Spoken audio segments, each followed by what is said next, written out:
Splinter Cell a insufflé un nouveau souffle à la saga emblématique du jeu vidéo avec cette première saison, et voici quelques explications qui nous mènent à la saison 2. Allons, c'est l'heure de l'histoire, mon poulet au miel. On ouvre les petits volets. Cœur vaillant, œil sur la balle, on ne peut pas perdre.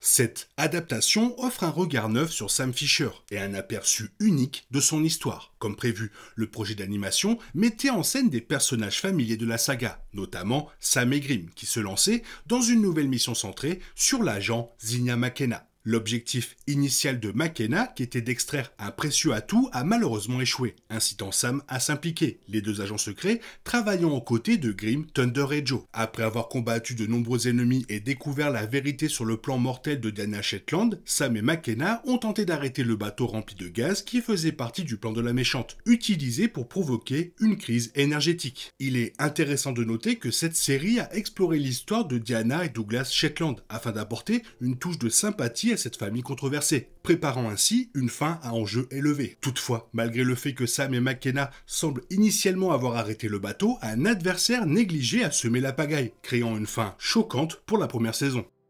Étant donné que la série est en grande partie un élément canon de la saga, il aurait été osé de la part de la série de tuer un personnage aussi populaire. Il n'est donc pas surprenant que Sam Fisher ait survécu aux côtés de Zinnia McKenna. Malheureusement, leur fuite s'est faite au détriment de leur mission, car ils n'ont pas réussi à empêcher le bateau d'atteindre une destination. Malgré d'innombrables ennemis dangereux éliminés tout au long des épisodes, les agents de Échelon devaient encore affronter Freya à bord du Lazarev.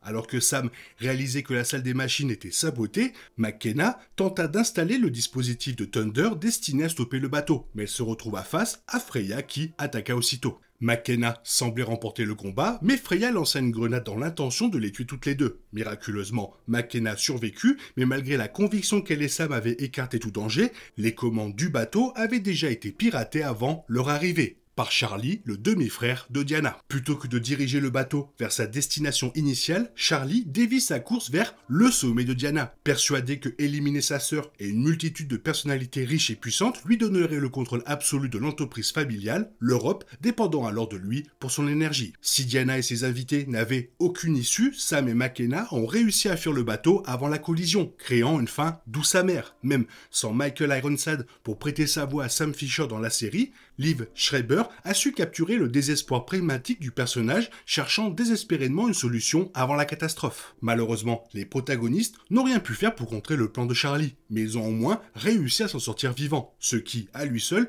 ne suffit pas à Sam. Il n'a peut-être pas pu empêcher l'explosion fatale, mais il semble avoir obtenu justice dans la scène finale de la série.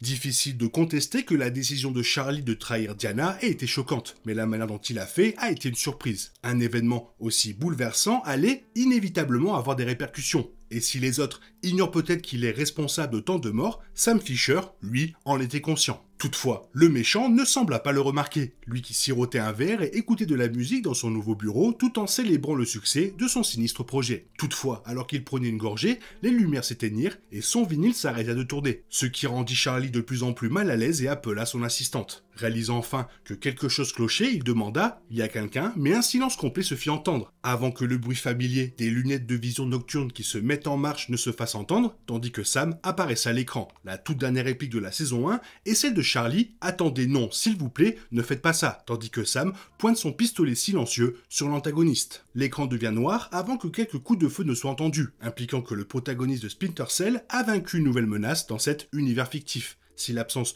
de confirmation visuelle pourrait théoriquement signifier que Charlie a survécu, avant l'histoire de la saison 2, le fondu au noir était plus esthétique que source de suspense. Si les téléspectateurs ne savaient pas déjà à quel point Sam était dangereux avant de regarder la série, ils auraient certainement dû le savoir dès l'épisode 8, ce qui suggère qu'il a bel et bien réussi son coup. Trahir sa sœur a donc peut-être permis à Charlie d'accéder au pouvoir à court terme, mais cela a aussi fourni à Sam l'excuse parfaite pour l'exécuter, mettant ainsi un terme définitif à l'histoire de la famille Shetland. La décision de Charlie de sacrifier sa demi-sœur se résumait à deux raisons simples, l'argent et le pouvoir. Dès le début, il était clair que, si Diana prétendait se soucier de Charlie, elle ne souhaitait son implication dans l'entreprise que pour ses propres intérêts, car elle cherchait constamment à le maintenir à l'écart. Si elle souhaitait qu'il participe à des apparitions publiques, Diana avait sa propre vision claire de l'avenir de l'entreprise, et celle-ci ne tournait certainement pas autour de sa famille. Charlie adopta donc ses propres objectifs, œuvrant discrètement contre sa sœur inconsciente afin de perpétuer l'héritage de Douglas et d'exercer une influence considérable sur l'Europe. Diana poursuivait exactement le même objectif, c'est pourquoi elle était prête à laisser des innocents souffrir pour son propre bénéfice, mais elle n'avait pas eu la prévoyance d'anticiper que sa propre famille la trahirait. Sa mort fut probablement aussi utilisée pour faire passer Charlie pour innocent, ce qui explique pourquoi il qualifiait sa demi-sœur de son phénix. Il a fait allusion au fait que les cendres de Diana contribueraient à forger son propre héritage, précisant que la sacrifier n'était pas particulièrement personnelle, mais essentielle pour accéder au pouvoir, du moins dans son esprit. Tout au long de la série, il était difficile de cerner les véritables sentiments de Charlie envers Diana, mais comme il insistait sur le fait qu'elle n'était que sa demi-sœur, leur relation semblait être une relation de convenance, plutôt que celle de deux frères et sœurs qui s'aimaient sincèrement, d'où sa facilité à la laisser mourir. Tous les principaux méchants ont peut-être péri durant la saison 1, mais l'histoire se préparait encore pour une potentielle deuxième saison après le crash retentissant du Lazarev. Charlie n'est peut-être plus en vie pour tirer profit de la crise européenne actuelle, mais il y aura sans aucun doute quelqu'un pour intervenir et exploiter cet événement catastrophique à son avantage. Comme souvent dans l'univers de Splinter Cell, quelle que soit l'organisation qui se mobilise, elle sera forcément composée de tireurs d'élite et de tueurs entraînés pour protéger ses secrets.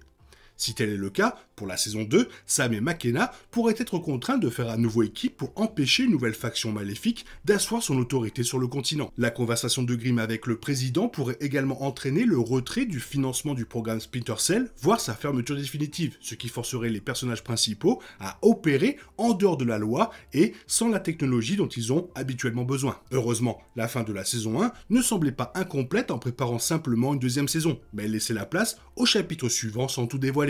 Toutefois, la saison 2 étant déjà en préparation, les conséquences de l'attaque de Charlie et Diana auront des répercussions majeures sur la suite de cette série animée captivante.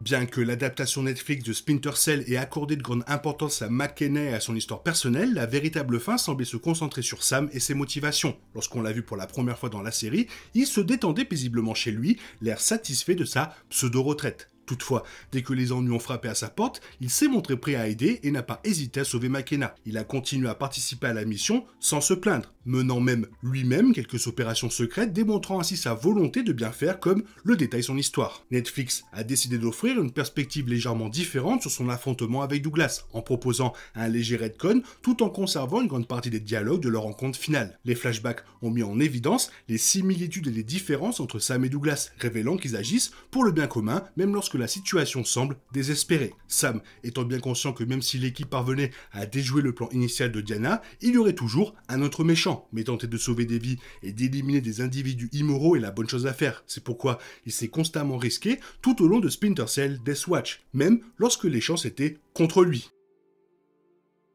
Très bonne petite série d'animation, par contre vraiment un peu court. Les épisodes étaient un peu courts. Mais est-ce que des épisodes plus longs n'auraient pas été un peu gâchés? Toi, qu'est-ce que tu en penses? Est-ce que tu as aimé cette série? Fais-le moi savoir dans la zone commentaire. Sinon, comme d'habitude, bisous bisous bye bye, vivement la saison 2. Il est impossible de compter sur les autres de nos jours. On est obligé de tout faire soi-même. Je me trompe? Rien de grave. J'avais tout prévu. Où va le monde? Je vous le demande.